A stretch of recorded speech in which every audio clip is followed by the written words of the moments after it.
Bom dia a todos, que a graça e a paz do nosso Senhor Jesus Cristo estejam sobre cada coração nesta quarta-feira, dia 13 de maio de 2026, nesta manhã chuvosa aqui em Recife. Eu quero abrir com você a palavra de Deus no livro de Atos dos Apóstolos, no capítulo 16, versos 6 a 10. Diz assim a palavra do Senhor. E percorreram a região frígio-gálata, tendo sido impedidos pelo Espírito Santo de pregar a palavra na província da Ásia. Chegando perto de Mísia, tentaram ir para Bitínia, mas o Espírito de Jesus não o permitiu. E tendo contornado Mísia, foram a Troade. À noite, Paulo teve uma visão na qual um homem da Macedônia estava em pé e lhe rogava, dizendo: passe a Macedônia e ajude-nos. Assim que Paulo teve a visão, imediatamente procuramos partir para aquele destino, concluindo que Deus nos havia chamado para lhes anunciar o Evangelho. Deus Todo-Poderoso, Pai bondoso, nós te agradecemos por mais um dia de vida. Agradecemos, Senhor, pelo Teu Espírito Santo em nossas vidas. Pedimos que Ele fale nesse momento ao nosso coração através da Tua Santa Palavra, que sejamos quebrantados, transformados pela verdade do Evangelho e despertados para a Tua missão. Assim te oramos em nome de Jesus. Amém. Queridos, o tema da mensagem de hoje é chamados para onde Deus quer. Chamados para onde Deus quer. Você já teve a sensação de que Deus estava, entre aspas, sabotando os seus planos santos? Você alguma vez já planejou um projeto, organizou as finanças, se preparou para algo e de repente a porta se fecha? E a gente fica confuso porque a gente acha que se o objetivo é bom, se a intenção é boa, Deus é obrigado a abrir o caminho. Mas Deus não está sujeito a nós. Nós é que devemos estar sujeitos à sua agenda celestial. Imagine que você planeja viajar de carro para visitar um amigo, mas várias estradas estão bloqueadas por obras e você fica frustrado. Você fica, aqui como diz no Nordeste, aperreado. E você é obrigado a mudar de rota, mas de repente você encontra um grupo de pessoas precisando de ajuda no caminho e dispostos a ouvir a mensagem do Evangelho. É assim que Deus muitas vezes nos leva. Ele nos leva justamente onde nós precisamos ir, mesmo por estradas fechadas a olho nu. Há momentos em que a gente pensa que o melhor caminho é um, mas Deus nos mostra o outro. Há portas fechadas que parecem ser atraso em nossas vidas, mas na verdade são direção de Deus. Há sonhos que parecem ser interrompidos, mas que na mão de Deus se tornam um novo propósito, se torna rota missionárias. Esse texto aqui, queridos, de Atos, capítulo 16, versos 6 a 10, nos leva a uma cena impressionante. Paulo, Silas, Timóteo e sua equipe missionária, nós não sabemos se havia mais alguém, sabemos que Lucas mais tarde se juntaria a eles, né? Tanto que o verbo concluímos do versículo 10 está no plural, e Lucas foi o autor do livro de Atos. Essa equipe ela queria avançar no trabalho na Ásia Menor, mas o Espírito Santo os impediu de seguir por caminhos que aos olhos humanos pareciam bons. Então Deus abriu diante deles a visão de um homem da região da Macedônia, clamando: passa a Macedônia e ajuda-nos. Esse texto, queridos, nos ensina que a missão muitas vezes não nasce da curiosidade nem da estratégia humana isolada, mas sobretudo da soberania de Deus que chama, que guia e que às vezes impede, que às vezes corrige, mas sempre nos envia para o lugar aonde Ele quer que a gente esteja. Ora, não foi isso que Mardoqueu disse a Esther, no livro de Esther, capítulo 4, verso 14? Quem sabe, Esther, se não foi para um momento como este, para preservar o povo judeu, para preservar o seu povo, que você não chegou à posição de rainha? Esther estava exatamente onde Deus queria que ela estivesse naquele momento para ser instrumento de Deus na preservação do povo judeu. Então, nunca esqueça que Deus nos coloca em lugares estratégicos. Nosso trabalho, nosso ministério, a família que nós nascemos, em algumas lideranças, não apenas para o nosso próprio benefício, mas para cumprir sua vontade no tempo certo. Mas voltando para Atos 16, estamos aqui, irmãos, na segunda viagem missionária de Paulo, aproximadamente do ano 50 depois de Cristo. Essa viagem ela acontece depois do concílio de Jerusalém. A igreja estava crescendo e o evangelho já havia alcançado ali as regiões da Ásia Menor.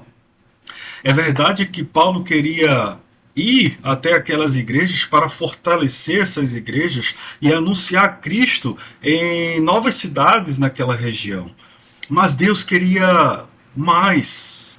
A visão de Deus era maior, ele queria expandir a sua palavra.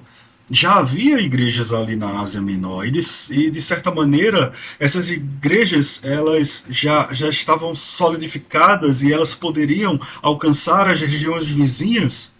Então Deus estava mostrando um novo campo missionário para Paulo. E é interessante que depois dessa visão, desse fato que acontece na cronologia missionária bíblica do Novo Testamento, Paulo vai aprender a priorizar os povos ainda não alcançados. Tanto que em Romanos capítulo 15, versos 19 e 20, ele vai dizer: pelo poder dos sinais e prodígios, na virtude do Espírito de Deus, de maneira que, desde Jerusalém e arredores até o Ilírico, tenho pregado o Evangelho de Jesus Cristo, e desta maneira tenho me esforçado por anunciar o Evangelho, não onde Cristo já tenha sido anunciado, mas onde ele ainda não foi anunciado, para não edificar uma igreja sobre o fundamento alheio.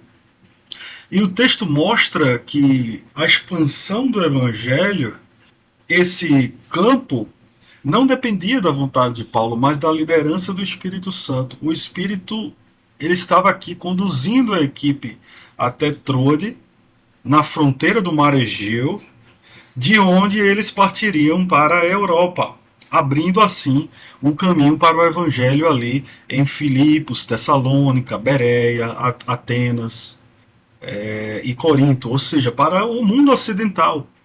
Mas vamos ver como Deus conduz a sua igreja, olhando para esse texto de Atos, capítulo 16, versos 6 a 10.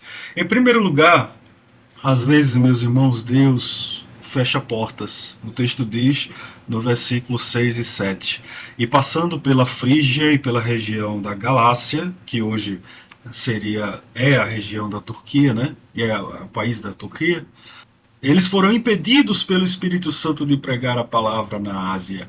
E chegando a Mísia, tentaram ir para Bitínia. Veja, duas vezes, duas direções, Ásia e Bitínia, mas o Espírito de Jesus não lhe permitiu. Paulo não estava em rebeldia, Paulo não estava desanimado, Paulo não estava com medo, ele estava trabalhando. E mesmo assim o Espírito Santo fechou caminhos. Isso aqui é muito importante para nós, porque quando a porta é fechada, queridos, não significa que Deus nos abandonou, que Deus está ausente da nossa vida, ele simplesmente nos deixou de lado. Mas muitas vezes significa exatamente o contrário. Significa Deus guiando não só pelo sim, mas também pelo não. A obra missionária não é governada por preferências humanas. Ah, eu prefiro fazer isso ou aquilo, ou ir para ali ou para acolá, mas é governada por direção do céu.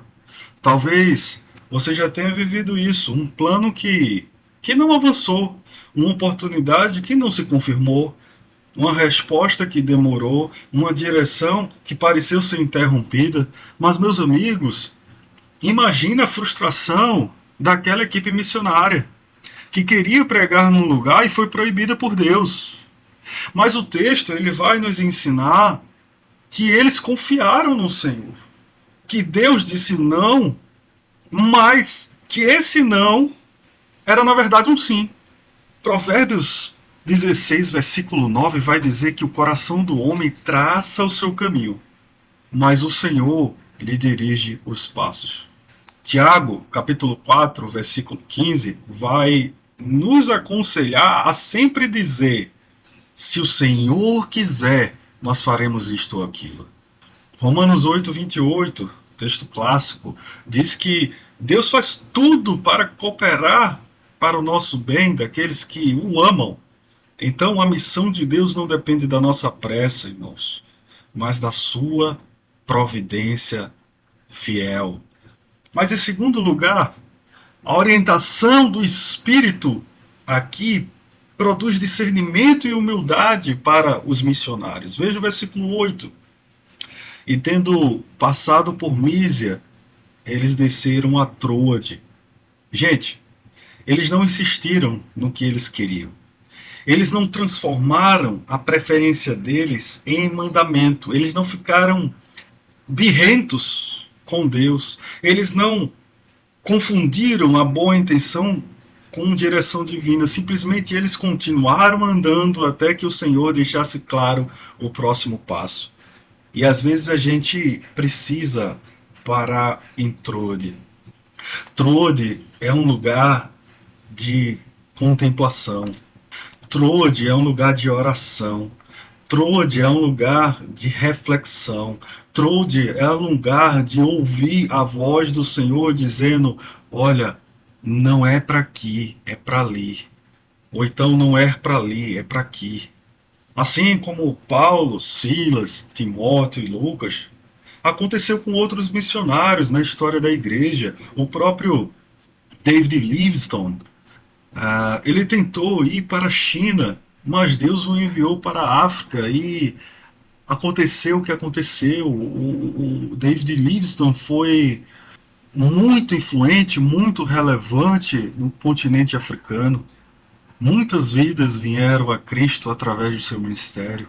Antes dele, William Carey planejava ir para a Polinésia, nos mares do sul, mas Deus o guiou para onde? Para a Índia, num contexto totalmente diferente, para o povo hindu.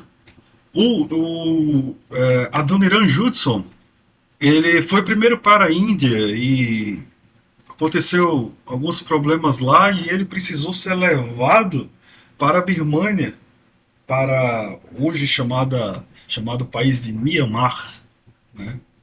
Também nós, em nossos dias, nós precisamos confiar em Deus para recebermos a sua orientação e nos alegrarmos com humildade em suas decisões, que são boas, perfeitas e agradáveis não só para nós, mas para glorificar, acima de tudo, o nome dele.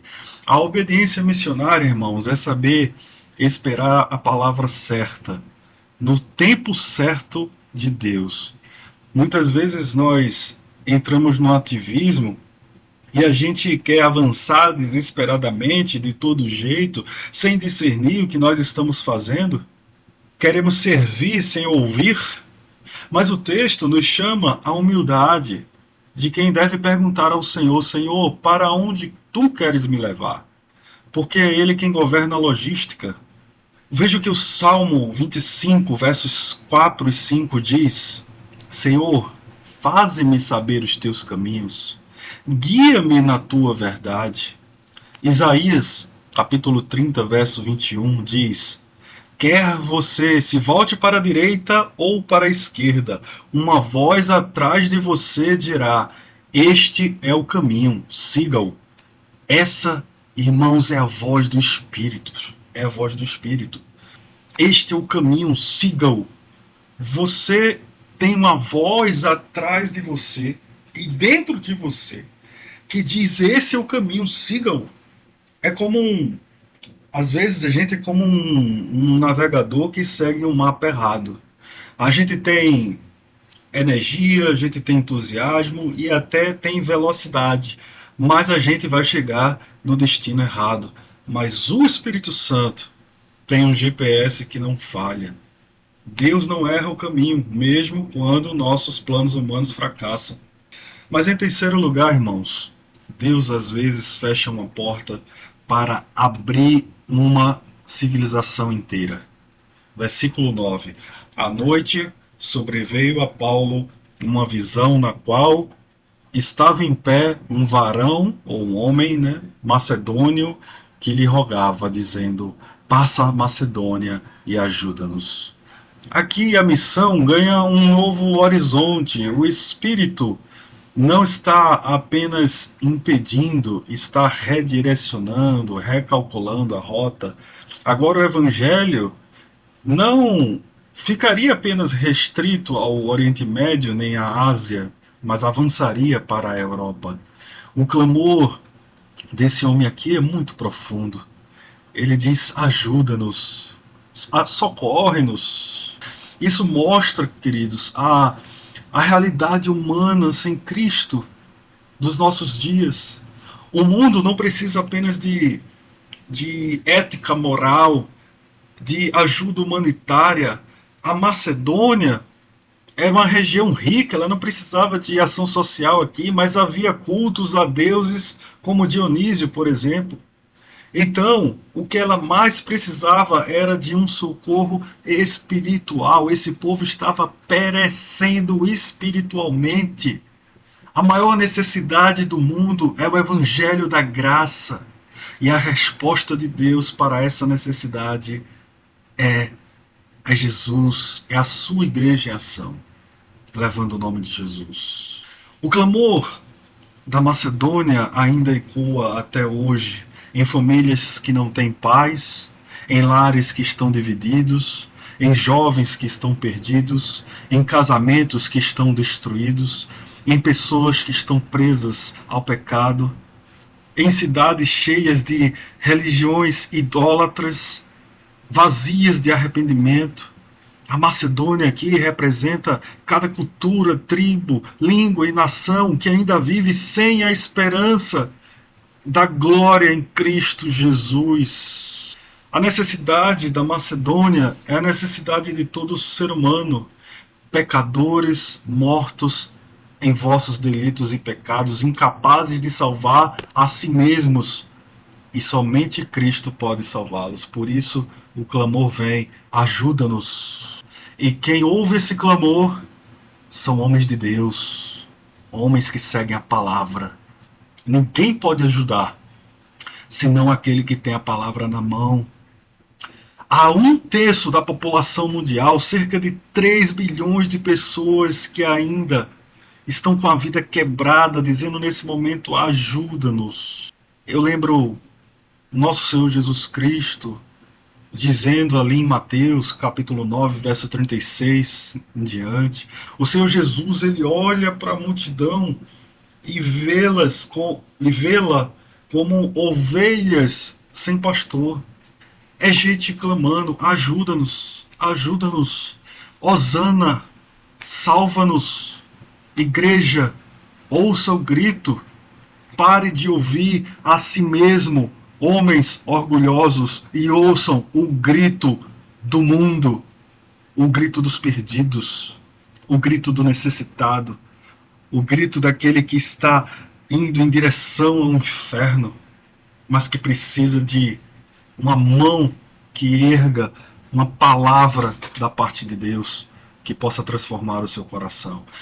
Mas em terceiro lugar, a verdadeira missão. Esse texto mostra que a verdadeira missão nasce da certeza do chamado de Deus. O último versículo, versículo 10 diz: assim que teve a visão, imediatamente procuramos partir para aquele destino, concluindo que Deus nos havia chamado para lhes anunciar o Evangelho. Esse versículo, irmãos, diz algo muito precioso, concluindo que Deus nos havia chamado. Aquela equipe missionária não viu toda essa situação como uma ideia bonita, mas como uma convocação divina. A missão não é invenção da igreja, a missão é o propósito eterno de Deus sendo revelado na história. E quando Deus chama, a resposta certa é prontidão. Foi o que eles fizeram.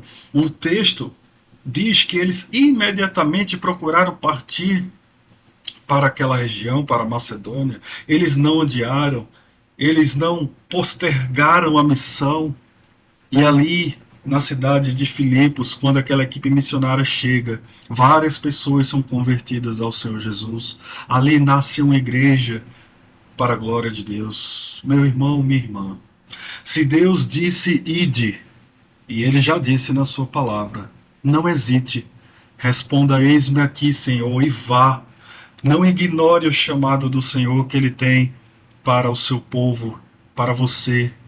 Tem uma frase de Hudson Taylor, que foi missionário na China, que diz: a grande comissão não é uma opção a ser considerada, é um mandamento a ser obedecido.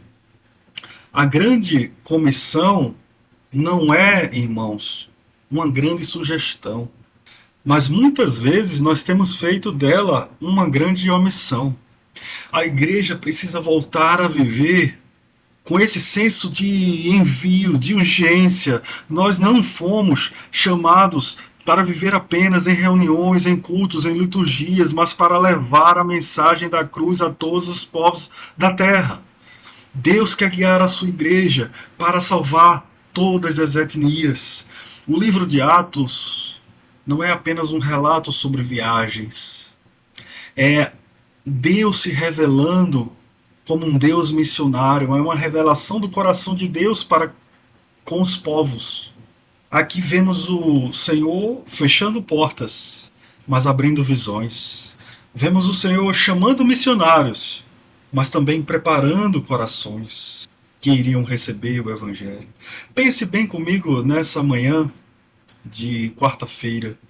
Será que Deus não tem aberto portas para você e você tem desviado dessa porta? Há quanto tempo Ele tem te chamado e você tem adiado esse chamado? Será que não estamos agindo como o profeta Jonas, que Deus mandou ir para Nínive, para a cidade de Nínive, e ele foi justamente para a direção contrária, para a cidade de Tarsis? Talvez você esteja hoje frio espiritualmente, mas hoje o Espírito do Senhor está reavivando o teu coração, está te chamando para viver algo novo, está aquecendo o teu coração com essa palavra para viver a missão de Deus. Para onde Deus está te chamando? Assim como aquele homem macedônio pedia ajuda para o seu país, naquela visão missionária que Paulo teve, um africano hoje pode estar orando nesse momento, pedindo ajuda, dizendo: passa a África e ajuda-nos. Um asiático pode, um chinês, um nepalês, um indiano, pode estar agora, nesse momento, dizendo: passa a Ásia e ajuda-nos. Um europeu, um italiano, um francês, um alemão, um português, um espanhol, um croata, um romeno, um dinamarquês, um russo, pode estar dizendo nesse momento: passa a Europa e ajuda-nos. Um morador da Oceania, da Austrália, Nova Zelândia ou qualquer outro país pode estar dizendo: passa a Oceania e ajuda-nos, e assim sucessivamente. O Senhor, queridos, deseja ampliar a nossa visão missionária e ampliar as nossas conquistas. Porque, como diz lá em Josué capítulo 13, versículo 1, ainda muitíssima terra ficou para possuir. Canaã já havia sido invadida e os principais reis já haviam sido derrotados. Israel já havia conquistado grandes vitórias, mas a posse total da terra ainda não havia acontecido. Havia outros povos a ser conquistados. E nós temos que tomar isso como exemplo. E por fim, eu quero lembrar que nós mesmos éramos macedônios. Nós um dia clamamos por socorro quando mais precisamos. Estávamos precisando ouvir aquilo que verdadeiramente nos salvava, nos salvaria, que é o Evangelho da Graça.